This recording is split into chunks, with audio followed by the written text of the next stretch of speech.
Guys देखते हैं कि इस हफ्ते के आप लोगों के संडे चर्चा के पॉइंट ऑफ व्यू से कौन-कौन से क्वेश्चंस हैं। जिन लोगों को हमारे संडे चर्चा एपिसोड्स के बारे में नहीं पता है, उनको मैं बता दूं, हर संडे 8 एम पर हम एक वीडियो लाइव करते हैं। इस वीडियो के अंदर हम उन कमेंट्स को लेकर आंसर करने की कोशिश करते हैं जो आपने पिछले संडे चर्चा वाले वीडियोस के कमेंट सेक्शन में पूछे हुए होते हैं। Hello sir, I have two questions to ask you. पहला इन्होंने क्वेश्चन पूछा, after the introduction of AI tools in digital marketing jobs, how can I become a specialist in a specific area? I want to specialise in social media marketing and local SEO with in the next 6 months. Currently, I am already working in these areas, but I'm confused about what is actually means to become a specialist. Does being a specialist means knowing every small detail of these fields, or is there something more to do? Please guide me how I can become a specialist in these areas. देखो, ये बहुत सारे लोगों को confusion रहता है। उनको लगता है कि वो तभी एक स्पेशलिस्ट कहलाएंगे जब उनको हर चीज पता होगी। एक छोटी से छोटी फीचर्स के बारे में उनको पता होगा। कोई उनका इंटरव्यू लो तो सब वो बता दे। This is not the correct definition of specialist. Over the period of time, जैसे-जैसे आपको एक्सपीरियंस होता जाता है, किसी भी फील्ड में आप बेहतर करते जाते हैं। कभी भी ऐसा नहीं होगा कि आपको सब कुछ आता हो। आप स्पेशलिस्ट तब कहलाए जा सकते हैं जब आपको चीज़ें आती हैं कुछ लेवल तक, और साथ ही साथ उन चीज़ों को अप्लाई करके आप कुछ रिजल्ट्स ला पा रहे हैं। जैसे अगर आप अपने आप को एसईओ स्पेशलिस्ट कहते हैं और आपको थ्योरी बहुत आती है, सब कुछ आता है, बट जब इम्प्लीमेंटेशन का नंबर आता है, जब रैंक कराने की बात आती, तो आप ना तो रैंकिंग करा पा रहे हैं, ना इम्प्लीमेंटेशन कर पा रहे हैं, आपके अंदर स्पीड नहीं है, आप स्ट्रैटेजी नहीं बना पा रहे हैं। अगर ये सारी चीज़ें नहीं कर पा रहे हैं आप, तो आप जो है वो स्पेशलिस्ट नहीं है। भले आपको थ्योरेटिकली बहुत सारी चीज़ें आती है, आपने बहुत सारे वीडियोज़ देख लिए, बहुत सारे ब्लॉग्स आपने देख लिए, तो चीज़ों को आप एक्सप्लेन तो कर पा रहे हैं, बट इम्प्लीमेंट नहीं कर पा रहे हैं।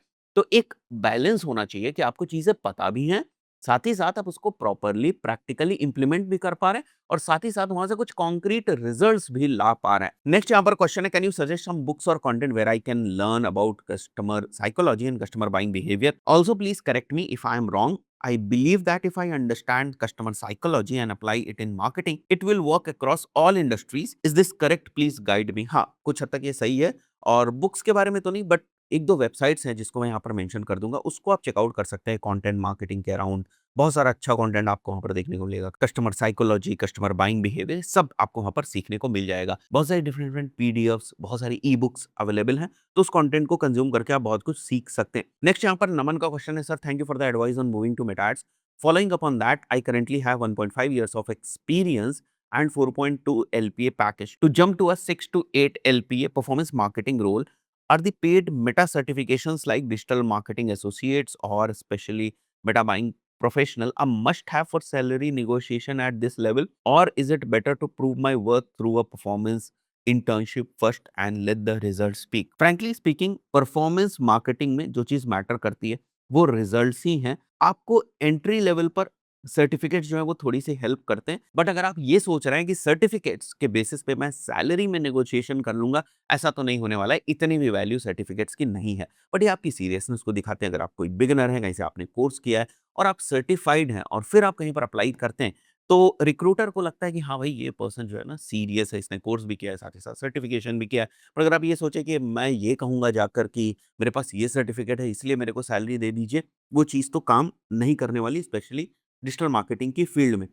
सो जो ये सर्टिफिकेट्स हैं, इनको आप ले सकते हैं अगर आप लेना चाहें, बट इनसे बहुत ज़्यादा आप उम्मीद मत रखें। कुछ ऐसी कंपनीज़ हैं, जनरली यूएई मार्केट के अंदर मैंने देखा है, ऐसी बहुत सारी कंपनीज़ हैं जो थोड़ा-सा पुश करती हैं कि आपके पास डिजिटल मार्केटिंग एसोसिएट या मीडिया बाइंग प्रोफेशनल सर्टिफिकेट होना चाहिए। नहीं होता है तो फिर आपको रिकमेंड करती है कि आप इन सर्टिफिकेट्स को ले लें। बट ऐसा नहीं है कि अगर ये सर्टिफिकेट नहीं है तो फिर वो आपको हायर ही नहीं करेंगी।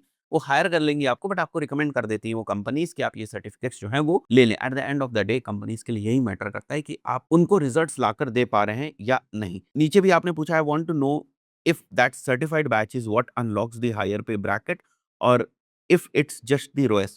Frankly speaking, it's just the ROS. Next जो क्वेश्चन है वो यहाँ पर अमन का है, आपकी वीडियो से बहुत हेल्प की and your videos are full of knowledge. My questions are, when I was learning the digital marketing, my goal was to start my own agency, but now in every street there is an agency and clients have multiple options and AI has came. So please tell me, is starting a digital marketing agency will be worth after 3 years? Right now, I have recently finished my internship and I am doing job. Please tell me which combo is best: Google Ads and Meta Ads only, Google Ads only, social media plus Meta Ads plus SEO. देखो, यहाँ पर second question का अगर मैं पहले answer दूँ, तो performance marketing के अंदर Meta ads plus Google ads आता है। तो अगर आप निश में जाना चाहते हैं, तो मैं आपको रिकमेंड करूँगा आप Meta ads plus Google ads के साथ जा सकते हैं। अब देखो, जनरली एजेंसीज़ 2 तरीके की होती हैं, या तो वो इंडस्ट्री को पकड़ कर सारी चीज़ें करती हैं, कहने का मतलब ऐसी एजेंसीज़ जो फॉर एग्ज़ाम्पल एजुकेशन निश में काम कर रही हैं और एजुकेशन निश के क्लाइंट्स के लिए वो एसईओ भी कर रही हैं, गूगल एड्स भी कर रही हैं और साथ ही साथ मेटा एड्स भी कर रही हैं। तो इस टाइप से एजेंसीज़ होती हैं, या फिर एजेंसीज़ दूसरे तरीके की होती हैं, जो सर्विस एरिया है उसको पकड़ लेती हैं। फॉर एग्ज़ाम्पल गूगल एड्स को पकड़ लिया। सो वो agencies Google ads specialist agencies होती हैं और गूगल एड्स में वो different different industries, different different niches को जो है वो सर्व करती हैं। सो मेजरली ये 2 ब्रॉड क्लासिफिकेशंस होते हैं एजेंसी के पॉइंट ऑफ व्यू से। दूसरा, आपने जो क्वेश्चन पूछा कि क्या आपको एजेंसी शुरू करनी चाहिए या नहीं करनी चाहिए? देखो, एजेंसी की रिक्वायरमेंट हमेशा लोगों को रहेगी। अगर अब एआई डिमांड में आ गया है, तो आपको अपनी एजेंसी की सर्विसेज़ में एआई को फ्यूज़ करना पड़ेगा। आपके जो एम्प्लॉइज़ हैं, वो एआई इनेबल्ड जो है वो होने चाहिए, वो एआई को यूज़ करें, इस टाइप के आपके एम्प्लॉइज़ होने चाहिए। तो ये आपको अपने एंड पे देखना है कि आपकी जो एजेंसी है वो नई चीज़ों को यूज़ कर रही है या नहीं, लेटेस्ट टेक्नोलॉजीज़ को यूज़ कर रही है या नहीं। एजेंसीज़ की हमेशा डिमांड रहेगी, बिकॉज़ कंपनीज़ हमेशा अपने काम को आउटसोर्स करेंगी। कुछ कंपनीज़ ऐसी होंगी जो इन हाउस टीम रख लेंगी, बट मार्केटिंग तो होगी ना, जब भी मार्केटिंग होगी एजेंसीज़ की ज़रूरत होगी। जैसे पहले अगर आप देखें तो बहुत सारी ऑफ़लाइन एजेंसीज़ होती थी। अभी मैं बहुत सारी ऐसी एजेंसीज़ को जानता हूँ जो ऑफ़लाइन मार्केटिंग करती हैं। आप होर्डिंग्स वगैरह देखते हैं, वो बिलबोर्ड्स वगैरह प्रिंट कराते हैं, तो जो पूरा ऑफ़लाइन मार्केटिंग का इकोसिस्टम होता है वो करती हैं। बट अब वो साथ ही साथ कुछ ऑनलाइन मार्केटिंग भी कर रही हैं। तो जैसे-जैसे चीज़ों की डिमांड बढ़ती है, जैसे-जैसे नई चीज़ें आती जाती हैं, वैसे-वैसे कंपनीज़ उस चीज़ को एडैप्ट करती हैं। अब ऐसा नहीं है कि जो कंपनीज़ पहले रेडियो बना रही थी, अब वो रेडियो ही बनाएगी। अब भाई टीवी का टाइम आया तो टीवी बना लेगी, और ज़्यादा पतली टीवीज़ का टाइम आ गया तो वो बनाने लगी। उसके बाद कंप्यूटर, टैबलेट्स और लैपटॉप्स का टाइम आया तो उसमें इनोवेशन किया, उसको बनाना उन्होंने शुरू किया। अब ऐसा नहीं है ना कि कोई टेक्नोलॉजी अगर आउटडेटेड हो रही है, बस वो अगर रेडियो बनाते थे तो अब वो हमेशा रेडियो ही बनाएँगे, रेडियो नहीं बनाएँगे तो कुछ और नहीं करेंगे। तो it's not like that, right? चीज़ें हमेशा इवॉल्व होती रहती हैं। तो एजेंसी बिज़नेस कभी भी डाउन नहीं होने वाला है। हाँ, जो पुराने तरीके हैं, जिस तरीके से लोग एजेंसी के थ्रू सर्विसेज़ दे रहे हैं, वो जो चीज़ें हैं वो कम हो जाएँगी और इसी के साथ नई अपॉर्च्युनिटीज़ भी ओपन होंगी। देखिए, जब भी कोई डिसरप्शन टाइप का आता है ना, कुछ चीज़ें जाती हैं और नई अपॉर्च्युनिटीज़ भी आती हैं। तो स्मार्ट लोग जो हैं, जो फर्स्ट मूवर्स एडवांटेज लेना जानते हैं, जो आगे कुछ करना चाहते हैं ना, वो नई अपॉर्च्युनिटीज़ को पकड़ते हैं, ना कि पुरानी चीज़ों के ऊपर बैठे रहते हैं। नेक्स्ट यहाँ पर question sir, one video on how to run ads for our agency to acquire clients, which funnel is most suitable and what is the budget we should have in the starting. अगर आप शुरुआत करें तो मैं आपको recommend करूंगा Meta ads वाली आप फनल को यूज करें, और मेटा एड्स में भी आप अपॉइंटमेंट फनल को यूज करें। सो फॉर एग्जाम्पल आप क्या कर सकते हैं, आप किसी एक इंडस्ट्री को टारगेट कर सकते हैं। लेट्स से अगर आप डेंटिस्ट को टारगेट करना चाहते हैं, तो आप डेंटिस्ट को टारगेट करके आप एड्स बनाएं मेटा एड्स के ऊपर, उनको एक लैंडिंग पेज के ऊपर लेकर आएँ और वहाँ पर आप उनसे अपॉइंटमेंट जो है फॉर्म उसको फिल कराएँ, और उसके बाद आप उनके साथ जो है वो वन ऑन वन मीटिंग करके जो क्लोज़र्स हैं वो करें। अब मैं आपको रियलिटी बताता हूँ। यहाँ पर जो एक अपॉइंटमेंट है ना, उसकी कॉस्ट 2000 से लेकर 4000 तक जा सकती है, डिपेंडिंग ऑन आप किस कंट्री, किस सिटी के अंदर जो एड्स है वो रन कर रहे हैं। और यहाँ पर जो एक्विजिशन कॉस्ट है, वो आपकी 20,000 रुपए से लेकर 40,000 रुपए तक जा सकती है। ये रियलिटी है, और बहुत सारे लोग इस एक्विजिशन कॉस्ट के ऊपर भी प्रॉफिटेबल हैं। अब इस बात को समझिए, मान के चलते हैं आपको एक क्लाइंट को एक्वायर करने में 40,000 रुपीज़ आपको खर्च करने पड़े, बट वो क्लाइंट आपके साथ 6 मंथ्स तक रहता है और उसका मान के चलते हैं मंथली एवरेज जो रिटेनर है, वो लेट्स से 50,000 रुपीज़ है। तो आपने उससे जो टोटल रेवेन्यू जनरेट किया, वो 3 लाख रुपीज़ का टोटल रेवेन्यू जनरेट किया। अगर मैं 40,000 को परसेंटेज में कन्वर्ट करूँ विद रिगार्ड्स टू 3 लाख, तो ये लगभग-लगभग 13 टू 14% आता है, which is a good number. मतलब अगर आपको 3 लाख के रेवेन्यू को जनरेट करने के लिए 40,000 रुपीज़ एज़ एक्विजिशन कॉस्ट देनी है, तो बेहतर है। बट लोग क्या समझते हैं कि मेरे पास एक लीड आ जाए ₹500 की और वो कन्वर्ट हो जाए। अब उन्होंने मान के चलते हैं शुरुआत में खर्च किए ₹15,000, ₹20,000 अपनी एजेंसी के लिए क्लाइंट्स को एक्वायर करने के पॉइंट ऑफ व्यू से, और उनके कुछ रिजल्ट्स नहीं आए। तो यहीं पर परेशान होने लगते हैं और अपने एड्स को बंद कर देते हैं। अब देखो, आपकी जो एक्विजिशन कॉस्ट है वो बहुत सारी चीज़ों के ऊपर डिपेंड करती है कि आप अपॉइंटमेंट में जिन लोगों को लेकर आ रहे हैं, उनको क्या ऑफर्स आप प्रोवाइड कर रहे हैं। आपके पास पुराने कुछ केस स्टडीज़ वगैरह हैं या नहीं है? अगर आप बिल्कुल कोल्ड हैं, आप बिल्कुल शुरुआत करने जा रहे हैं, उस पर्टिकुलर सिनेरियो में आपकी जो एक्विजिशन कॉस्ट है, वो और ज़्यादा ऊपर हो जाएगी। इस बात को समझिए, आप भी एक नई एजेंसी ओपन कर रहे हैं और कोई पहले से एक एजेंसी, एजेंसी नंबर 2 ये 10 साल से काम कर रही है। आप आज एकदम से आए और आप ये सोच रहे हैं कि जो कॉस्ट ऑफ एक्विजिशन इस एजेंसी को मिल रही है, लेट्स से ₹40,000, ₹40,000 की कॉस्ट ऑफ एक्विजिशन में आपको भी जो क्लाइंट है वो मिल जाए, ऐसा तो नहीं होने वाला है ना? क्यों? क्योंकि इन्होंने बहुत टाइम बिताया, इनके अकाउंट्स मैच्योर हो गए होंगे, अकाउंट के साथ इन्होंने बहुत तगड़ी ब्रांडिंग जो है वो करी हुई है, इन्होंने ऑफर्स के ऊपर काम किया, now they have figured out क्या चीज़ें काम करती हैं, क्या चीज़ें काम नहीं करती हैं, इनके पास पोर्टफोलियो है, तो इन सब चीज़ों का भी तो एडवांटेज इनको मिलेगा। अब आप बोलो सर इन सब चीज़ों का एडवांटेज एड्स अकाउंट में क्यों मिलेगा? बिल्कुल मिलेगा, बिकॉज़ ये एड्स उस टाइप के बनाएँगे जहाँ पर ये अपने पोर्टफोलियो का एक्सपीरियंस जो है वो शो कर पाएँगे, अपने बेहतर ऑफर जो है वो शो कर पाएँगे। आपके पास ना तो पोर्टफोलियो ना तो आपके पास ऑफर्स है, तो आपकी सीपीएल भी हाई जाएगी और आपकी जो एक्विजिशन है वो और भी ज़्यादा हाई जाएगी। बिकॉज़ यहाँ पर आपका जो कन्वर्जन रेट है ना, वो एग्ज़ैक्टली थोड़ा-सा डाउन रहेगा। अगर हम इसके साथ कंपेयर करें, हो सकता है थोड़ा ज़्यादा नंबर में डाउन रहे। तो अगर आप इस चीज़ को शुरुआत में झेल सकते हैं, शुरुआत में अगर आप इस चीज़ के ऊपर काम कर सकते हैं, इन दैट पर्टिकुलर सिनेरियो आप भविष्य में एजेंसी रन कर पाएँगे। तो थोड़े से फंड्स की भी आपको ज़रूरत पड़ेगी। गूगल एड्स एक्चुअली कॉस्टली है, तो मैं आपको शुरुआत में गूगल एड्स जो है वो नहीं रिकमेंड करूँगा। नेक्स्ट क्वेश्चन है यहाँ पर, I have watched your paid SEO course in keyword research after theming and all stuffs, how to finalise a keyword and key factor for e-commerce specially. देखो, e-commerce के पॉइंट ऑफ व्यू से आपको ऐसे keywords को select करना पड़ता है जिनकी कमर्शियल इंटेंट हो, मतलब पर्सन उन कीवर्ड्स को, उन सर्च टर्म्स को टाइप करने के बाद कन्वर्जन कर सके और साथ ही साथ थोड़ा-सा सर्च वॉल्यूम भी होना चाहिए। अगर सर्च वॉल्यूम ही नहीं है, तो आप उस कीवर्ड के ऊपर मेहनत करके करेंगे क्या? उस कीवर्ड के ऊपर पेज को ऑप्टिमाइज़ करके क्या करेंगे?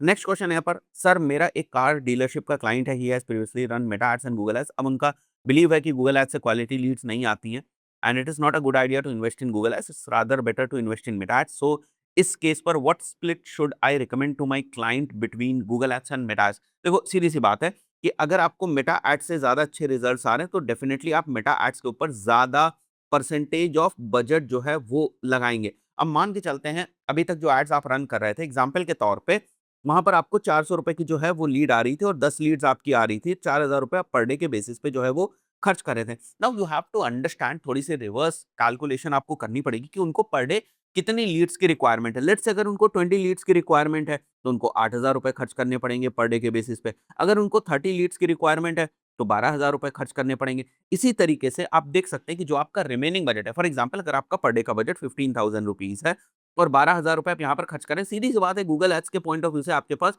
3000 का जो बजट है, वो बच रहा है। अगर आप ये सोचे कि मैं एग्ज़ैक्ट आपको परसेंटेज स्प्लिट बता दूँ कि जो भी आप बजट डिसाइड कर रहे हैं, उसका 70% आप मेटा पे लगाएँ, 30% आप गूगल पे लगाएँ, तो ये तो बहुत ही वेग सा जो आंसर है वो हो जाएगा। इसके पीछे कोई कॉन्क्रीट डेटा नहीं है, हवाबाजी वाला जो आंसर है वो हो गया, ठीक है? स्टैंडर्ड काइंड ऑफ आंसर हो गया। बट आपके सिनेरियो में आपकी रिक्वायरमेंट क्या है? जो आप एड्स रन करें, क्योंकि आपने फिगर आउट कर लिया ना कि मेटा एड्स मेरे लिए काम कर रहा है, तो आपको सब कुछ पता होगा कि मेरी जो लीड है वो कितने की आ रही है, मेरा जो एक्विजिशन की कॉस्ट है वो कितनी आ रही है। तो ये जब सारी चीज़ें आपको पता है, तो आपको अपने टारगेट्स भी पता होंगे। हाँ, यहाँ पर 5-10% ऊपर-नीचे जो है वो चीज़ें हो सकती हैं। मैं इसकी बात कर रहा हूँ, ठीक है?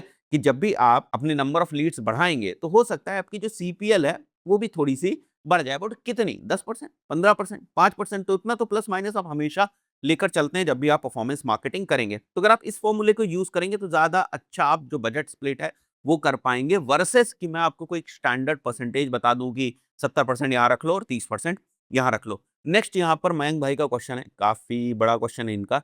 Hello, sir. I am currently doing a PPC internship in a small agency and honestly a bit confused about my situation. I'm the only person handling ads here. I have learned basics like meta ads, GTM, GA4, and tracking setup. I have been working for 2 months now.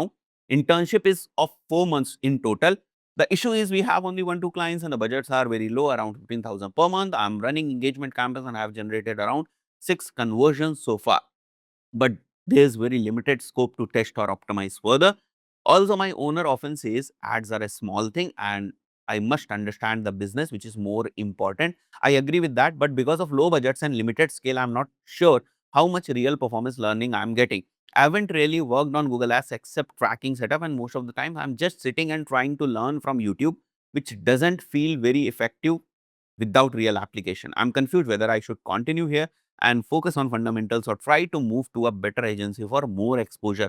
What would you recommend to me in this situation? So life क्या है ना, एक चलती गाड़ी है, कहीं पर भी आप बहुत ज़्यादा ठहर नहीं सकते। सो फॉर एग्ज़ाम्पल अगर आपको लग रहा है कि आपकी इनिशियल लर्निंग हो चुकी है और आपको मोर एक्सपोज़र जो है वो चाहिए, आप स्विच जो है वो कर सकते हैं। अगर आपके फंडामेंटल्स क्लियर हो गए हैं तो। अगर बहुत सारे आपको प्रोजेक्ट्स नहीं मिल रहे हैं, तो भी आप जो है वो स्विच कर सकते हैं, बट आई थिंक सो आपकी शुरुआत ठीक ही रही है। तो ये डिसीज़न भी आपके ऊपर ही निर्भर करता है, बट हाँ, जैसा मैंने आपको बताया कि हमेशा कुछ ना कुछ बेहतर करते रहना होता है, हमेशा बेटर अपॉर्च्युनिटीज़ को फिगर आउट करते रहना होता है, हमेशा बड़े चैलेंजेस को लेना होता है। तो उस पॉइंट ऑफ व्यू से अगर आप चाहें, तो आप स्विच कर सकते हैं, दूसरी अपॉर्च्युनिटीज़ जो है, वो देख सकते हैं। बट यहाँ पर भी आपने जो चीज़ें मेंशन करी, उसके हिसाब से अच्छा जो है वो सीखा होगा। बट ऐसा होता है जहाँ पर बहुत सारे डिफरेंट-डिफरेंट क्लाइंट्स नहीं आपको मिलते हैं, आपकी लर्निंग थोड़ी-सी स्लो हो जाती, तो ये डिसीजन आपके ऊपर है कि आप दूसरी जगह स्विच करना चाहते हैं या नहीं करना चाहते हैं। नेक्स्ट यहाँ पर क्वेश्चन है, सर जब भी एक एजेंसी में कोई नया क्लाइंट आता है तो उसके लिए ऐड अकाउंट बनाना है या फिर एजेंसी के ऐड अकाउंट से ऐड रन करना है सब बिज़नेस के लिए? उसके लिए इंडिविजुअल ऐड अकाउंट बनाना है, राइट? नेक्स्ट यहाँ पर जुनैद का क्वेश्चन है, sir is it a good idea to join a job guarantee digital marketing institute? The fees is more than 1 lakh for 22 weeks course. अच्छा, लंबा कोर्स भी है। They also that they will let students run live campaigns, SEO, PPC to build real portfolio, not mock projects. They claim they have a placement pool where companies come to hire. Should I join this institute as a fresher in digital marketing? What could be better alternatives to start a career in digital marketing to get hired faster? देखो, अगर कोई company ना इतना charge कर रही है, let's say 1 lakh rupees charge करी, तो डेफिनेटली वो जो पैसा है ना, वो प्लेसमेंट के इकोसिस्टम को बनाने में इन्वेस्ट करते होंगे। अगर आप किसी 20,000, 30,000 डिजिटल मार्केटिंग एजेंसी के पास जाते हैं, जो आपको कोर्स करा रहा है, ठीक है, वो कोर्स करा देंगे, ट्रेनर की कॉस्ट वगैरह जो उससे निकल आएगी, आपको चीज़ें भी सिखा देंगे, बट वो इतना बड़ा आपको प्लेसमेंट का इकोसिस्टम बनाकर नहीं दे पाएँगे। दैट इज़ द रीज़न इस टाइप की कंपनीज़ जो है वो इतना चार्ज करी। मैं फेवर नहीं कर रहा हूँ किसी भी कंपनी को, बट मैं एक बिज़नेस पॉइंट ऑफ व्यू से आपको बता रहा हूँ कि अगर प्लेसमेंट का इकोसिस्टम बनाना है, प्लेसमेंट सेल बनानी है, ऐसी टीम बनानी है जो आपके बिहाफ पर कंपनी से बात कर सके, इंटरव्यूज़ लिए लोगों को ला सके, तो उन इंस्टीट्यूट को अच्छा खासा पैसा खर्च करना पड़ता है। एक टीम जो है वो उसके पीछे बनानी पड़ती है, तो हो सकता है कि इन इंस्टीट्यूट की फीस इसीलिए जो है वो इतनी ज़्यादा हो। अब ऐसा नहीं है कि आप ₹30,000 वाले कोर्स में सीख कर जॉब नहीं कर सकते, वहाँ से भी आप जॉब कर सकते हैं। आप ₹1,00,000 वाले कोर्स में भी सीख कर जॉब जो है वो कर सकते हैं। बट यहाँ पर हो सकता है थोड़े-से आपको अपने हिसाब से हाथ-पैर मारने पड़ें। यहाँ पर ये एक इकोसिस्टम आपको बनाकर दे देते हैं सो दैट आपके लिए जो प्लेसमेंट्स हैं, वो थोड़े-से जो है वो आसान हो जाएँ। बट प्लेसमेंट की गारंटी भाई साहब ये तो कोई भी नहीं दे सकता। बहुत मुश्किल होता है और अगर कोई दे भी रहा है ना तो कुछ क्लॉज़ होते हैं। जैसे आपने पढ़ाई ही नहीं करी और आप ये एक्सपेक्ट कर रहे हैं मैं पढ़ूँगा नहीं और फिर मैं देखता हूँ कि ये कंपनी मेरे को या ये इंस्टीट्यूट मेरे को कैसे प्लेस कराता है, वो तो फिर अलग ही बात हो गई ना। तो कहने का मतलब ये है कि अगर आप 1 लाख रुपीस दे रहे हो और मेहनत से आप पढ़ रहे हैं, तो आपकी जॉब तो जो है वो लग जाएगी, 100% आपकी लग जाएगी। इवन अगर आप 15,000 वाला, 20,000 रुपए वाला भी कोर्स कर रहे हैं और थोड़ी-सी मेहनत अपनी तरफ से कर रहे हैं, जैसे आप लिंक्डइन के ऊपर जा रहे हैं और वहाँ पर देख रहे हैं कि जो डिफरेंट-डिफरेंट जॉब वैकेंसीज़ हैं, वहाँ पर अगर आप अप्लाई कर रहे हैं, तो डेफिनिटली आपकी जॉब जो है वो वहाँ पर भी लग जाएगी। बट यहाँ पर थोड़ा-सा आपको अपनी तरफ से जो है वो मेहनत करनी पड़ेगी। प्लेसमेंट के हिसाब से शायद उतनी ज़्यादा आपको जो है वो गाइडेंस ना मिले। बट अगर जो इंस्टीट्यूट आपको सिखा रहा है इस फीस में भी अगर उनके पास एक्सपीरियंस है, वो अगर आपको लाइव कैंपेन्स वगैरह दिखा रहे हैं, बता रहे हैं, काम करवा रहे हैं, आपसे रिसर्च वगैरह करवा रहे हैं, तो आपको उतना एक्सपोज़र भाई साहब वहाँ पर भी हो जाता है, जहाँ से आपको बिगिनर लेवल की जो जॉब है वो लग जाती है। बट अब यहाँ पर एक और चीज़ है कि आप किस चीज़ को अफ़ोर्ड कर सकते हैं या नहीं। देखो मैं आपको एक कड़वा सच बताता हूँ, कुछ लोगों के लिए 30,000 रुपीज़ एक बहुत बड़ा अमाउंट होता है। कुछ लोगों के लिए 3 लाख रुपए भी एक बहुत बड़ा अमाउंट नहीं होता है। ये कड़वी सच्चाई। तो आपके लिए क्या मैटर करता है ये आप समझिए। आप ये नहीं कह सकते कि नहीं सर 3 लाख तो एक बड़ा अमाउंट हर किसी के लिए होता है। नहीं भाई साहब, रियलिटी यही है, बहुत सारे लोगों के लिए नहीं होता है। आप इस चीज़ को माने या ना माने। अगर मैं 1 लाख रुपीज़ के पॉइंट ऑफ व्यू से बात करूँ तो बहुत सारे लोगों के लिए 1 लाख रुपीज़ बहुत बड़ा अमाउंट नहीं है। लेकिन बहुत सारे लोगों के लिए 30,000 रुपीज़ बहुत बड़ा अमाउंट है। ये इस बात के ऊपर डिपेंड करता है कि उनकी या उनके परिवार की अभी जो अर्निंग है वो किस तरीके की है। तो अगर आपको ये अमाउंट बहुत ज़्यादा लगता है और आपको ये लग रहा है कि मैं अगर ये अमाउंट पे कर दूँ और उसके बाद अगर मेरी जॉब ना लगे, मेरा प्लेसमेंट ना लगे, तो बहुत सारी चीज़ें गड़बड़ हो जाएँगी। उस पर्टिकुलर सिनेरियो में आप ये वाला कोर्स जो है वो कर सकते हैं और थोड़ी-सी मेहनत ज़्यादा कर सकते हैं। देखो किसी न किसी चीज़ को तो आपको कॉम्पेंसेट करना पड़ेगा। अगर आपको बिजली का बिल बचाना है तो आपको एसी बंद करनी पड़ेगी, थोड़ी देर आपको गर्मी में बैठना पड़ेगा। अगर आपके पास पैसा है, एसी लगी हुई है, तो फिर आपको गर्मी नहीं लगेगी, बिजली का बिल आपको देना पड़ेगा, थोड़ा आप पैसा खर्च करेंगे। तो हर जगह ना एक ट्रेड ऑफ होता है। यहाँ पर अगर आप कोर्स करते हैं तो चीज़ें भी आप सीखेंगे, बट थोड़ी-सी जॉब के लिए आपको अलग से मेहनत करनी पड़ेगी। हो सकता है यहाँ पर जॉब के लिए आपको उतनी ज़्यादा मेहनत ना करनी पड़े, बट पैसे आपको देने पड़े, बिकॉज़ आपके बिहाफ़ पर वो आपकी टीम जो है ना, वो आपके लिए कंपनीज़ को लेकर आएगी। बट कंपनी आपको रख नहीं लेगी, इस बात को भी आप समझिए ना। कंपनी केवल इसलिए नहीं रख लेगी कि वो आपके सामने कंपनीज़ लेकर आ गए या उन्होंने आपके इंटरव्यूज़ जो है वो कंडक्ट करा दिए। अब इनका इकोसिस्टम अच्छा है, तो शायद इनके पास जो कंपनीज़ हों वो भी अच्छी हों, तो इन सब चीज़ों का आपको एडवांटेज मिलेगा। तो उसी लिए तो ये पैसे ले रहे हैं ना, उसी लिए तो ये पैसे खर्च भी कर रहे हैं ना। सो अगर हम भी इस टाइप के इकोसिस्टम को सेटअप करने की कोशिश करें, तो हमारी फीस भी बहुत ज़्यादा बढ़ जाएगी। हो सकता है हम इतनी ना चार्ज करें तो 60,000, 70,000, 80,000 रुपए हम चार्ज करें, बिकॉज़ इन सारी चीज़ों को सेटअप करने में कॉस्ट आती है। तो आई थिंक सो बहुत सारे लोगों को ये चीज़ क्लियर हुई होगी। नेक्स्ट यहाँ पर क्वेश्चन है, सर मैंने एक एड एजेंसी बना दी और अब ग्रो कैसे करें? क्या ऑनलाइन करें या ऑफिस लेकर टीम को हायर करें? समझ नहीं आ रहा है। देखो, शुरुआत में मैं आपको रिकमेंड करूँगा आप ऑनलाइन करें, बिकॉज़ ऑफलाइन के एक्सपेंसेस बहुत ज़्यादा हैं। उस पर्टिकुलर सिनेरियो में आपको ग्रोथ का स्कोप नहीं मिलेगा। हाँ, करंटली अगर आप कुछ रेवेन्यू कर रहे हैं, 3 लाख रुपीस पर मंथ का रेवेन्यू कर रहे हैं। अब मैं मान के चलता हूँ 1-2 मेंबर्स की लेट्स से आपके पास टीम है। तो फॉर एग्जांपल 1 लाख रुपीस आपके टीम में चले जा रहे हैं। उसके बाद अगर आपके पास 2 लाख रुपीस बच रहे हैं, तो इनमें से अगर आप ऑफिस लेना चाहें तो आप ऑफिस ले सकते हैं। कुछ और टीम मेंबर्स को हायर करना चाहें, कुछ और टीम मेंबर्स को हायर कर सकते हैं और उसके बाद भी आप अपने घर पे कुछ पैसा ले जा सकते हैं। एजेंसी बिज़नेस काफ़ी बुटीक बिज़नेस है, इस बात को आप समझिए। When I am saying boutique business, इसका मतलब ये है कि जनरली आप ऐसा नहीं देखोगे कि बहुत सारी एजेंसीज़ जो है वो 100 करोड़ का रेवेन्यू जो है वो कर रही हैं। बहुत सारी ऐसी एजेंसीज़ आपको देखने को मिलेंगी जो 8 से 10 लाख रुपए का रेवेन्यू जो है वो कर रही हैं। छोटी एजेंसीज़ हैं, 4 से 5 लोगों की टीम है, लेकिन 8 से 10 लाख का पर मंथ का रेवेन्यू जो है वो कर रही हैं। अब मज़ेदार बात ये है कि एजेंसी बिज़नेस ऐसा है जहाँ पर आप सब कुछ करके भी बड़ी आसानी से, अगर आप चीज़ों को मैनेज करना जानते हैं, तो 30% से लेकर 40% तक का प्रॉफिट आप घर लेकर जा सकते हैं। तो कोई एजेंसी जो 10 लाख का रेवेन्यू कर रही है, वो 3 से 4 लाख रुपए उसका फाउंडर अगर घर लेकर जा रहा है, which is a good number. इसलिए जनरली लोग एजेंसी बिज़नेस में आते हैं। बट अगर आप शुरुआत कर रहे हैं, आप टीम बनाने की सोच रहे हैं, आपके पास क्लाइंट्स नहीं है, तो जब तक आपके पास स्टेबल क्लाइंट्स ना आ जाएँ, जब तक आपके पास कुछ स्टेबल इनकम ना आ जाए, कि आपको ये लगे कि ठीक है, मैं तनख्वाहें जो है वो दे दूँ सकता हूँ और साथ ही साथ मैं ऑफ़िस के जो मिनिमम एक्सपेंसेस हैं उनको बियर कर सकता हूँ, तब तक मैं आपको रिकमेंड करूँगा कि थोड़ा-सा आप ऑनलाइन से काम करना शुरू करें या थोड़ा हाइब्रिड जाकर आप काम करना शुरू करें।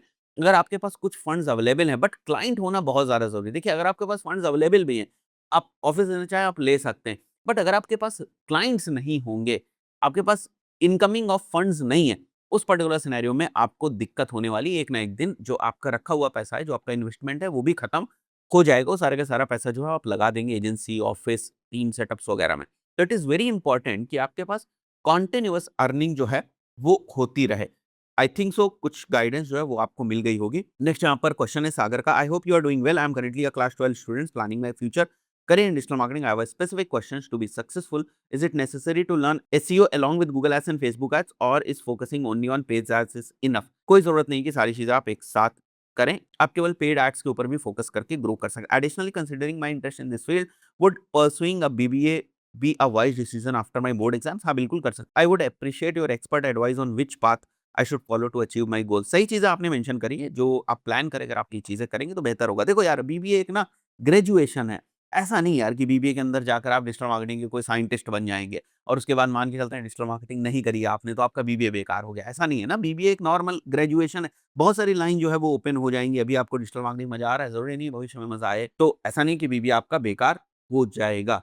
ठीक है? तो बीबीए भी कर सकते हो और अभी आप 12th में ही हैं, तो आपके पास बहुत सारी अपॉर्च्युनिटीज़ है और जो दूसरी चीज़ आपने पूछी, किसी एक चीज़ से भी आप शुरुआत कर सकते हैं। सो गाइज़, ये थे संडे चर्चा के इस हफ्ते के कुछ क्वेश्चंस। आशा करता हूँ बहुत सारे लोगों को हेल्प मिली होगी इससे। इस पर्टिकुलर वीडियो में इतना ही। मिलते हैं नेक्स्ट वीडियो में। Till then, good bye.